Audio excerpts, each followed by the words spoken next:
Good day mga bossing! Isa na namang Suzuki Espresso ang bumisita sa shop para magpa-upgrade ng busina. Ganito yung tunog ng stock na busina.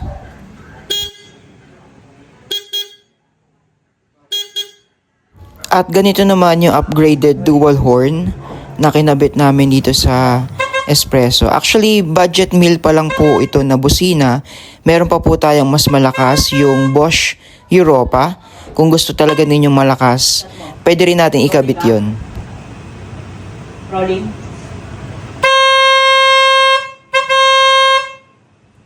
At para maprotektahan ng condenser at mas lalo ring maging aggressive yung itsura ng front bumper ng Espresso, nagpakabit si Bossing ng mesh grill. Yan po, custom cut po yan. Sakto for Suzuki Espresso. Kinakabit ko na dyan at mas maganda yung magiging itsura nito after ma-install. Sinabay na rin namin ang front amber lights, yung mga yellow light na yan. Napakaganda ng kinalabasan mga bossing.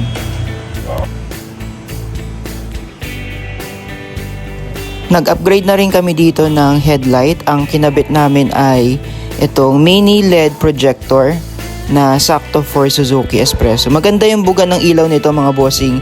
Hindi siya sabog. Meron siyang cut out kaya hindi nakakasilaw sa mga kasalubong na sasakyan.